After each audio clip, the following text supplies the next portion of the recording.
అక్కడ ఒక అతను నాకు ఎత్తాడు, చూపించాడు పేపర్, అన్న రెడ్ బుక్ గురించి మాట్లాడు అని చెప్పాడు.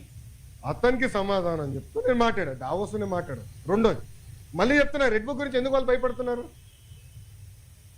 రెడ్ బుక్ లో విశాఖపట్నంలో చెప్పా, విజయనగరంలో ముగింపు సభలో కూడా చెప్పా. రెడ్ బుక్ లో నేనేం చెప్పా, ఏ అధికారులు నాయకులు చట్టాన్ని ఉల్లంఘించి ప్రజల్ని, తెలుగుదేశం పార్టీ కార్యకర్తలు ఇబ్బంది పెట్టారో వాళ్ళని నేను వదిలిపెట్టను అన్నా.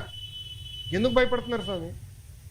చట్టాలు ఉల్లంఘించే వాళ్ళు అన్నాను కదా, ఎందుకు భయపడుతున్నారు? చట్టాలు ఉల్లంఘించలేకపోతే ఆగి ఇంట్లో పడుకోండి అంటే ఆమె భయపడుతుంది చట్టం ఉల్లంఘించింది కానీ.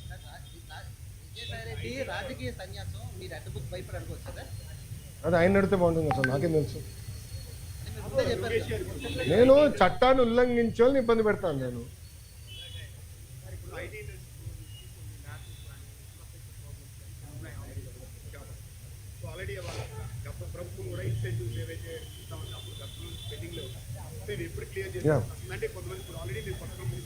ఎస్ ఎస్ అన్న, ఇప్పుడు నేను ఆల్రెడీ వాళ్ళందరితో టచ్లో ఉన్నా. వాళ్ళు అడిగిన బేసిక్ కమ్యూనిటీస్, ఇప్పుడు బస్ అడిగారు, స్ట్రీట్ లైటింగ్ అడిగారు, ఆ బేసిక్. దాని తర్వాత రాత్రి మన మొబైల్ పోలీస్ యూనిట్ ఉంటే బాగుంటుంది అన్నారు. అవన్నీ మనం ఏర్పాటు చేసాం.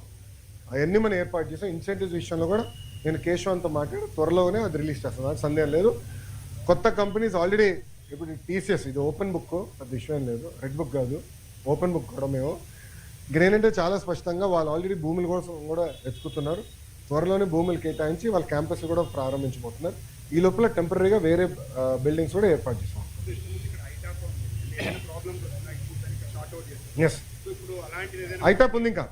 నన్ను ఐటాప్ ఇస్ స్టిల్ కంటిన్యూయింగ్. వాళ్ళు డైరెక్ట్గా నాతో టచ్లో ఉన్నారు, దే డైరెక్ట్లీ టచ్ ఉంది. అవసరం లేదండి, వాట్సాప్ మెసేజ్. చాలా మంది నాకు జస్ట్ ఒక మెసేజ్ పెడితే నేను పరిగెడుతున్నా, నాకు ఎలాంటి డౌట్ లేదు. 3 months 90 రోజుల్లో వస్తుంది సార్. టీసీఎస్ 90 రోజుల్లో ఆఫీస్ ప్రారంభించబోతుంది. క్యాంపస్ కోసం భూమి ఎత్తికాము, అది వాళ్ళు చూస్తున్నారు.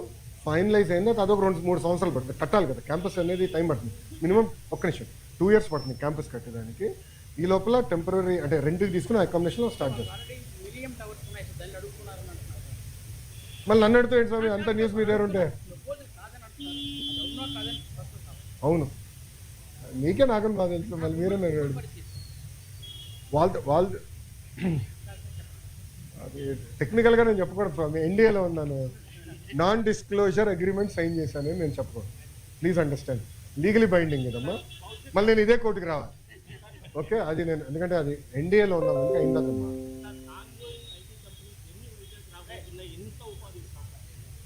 అన్న, నా అంచనా ప్రకారం 5 సంవత్సరాల్లో కనీసం 5 లక్షల మంది ఐటీ రంగంలో వైజాగ్లో ఉద్యోగాలు కల్పిస్తాం.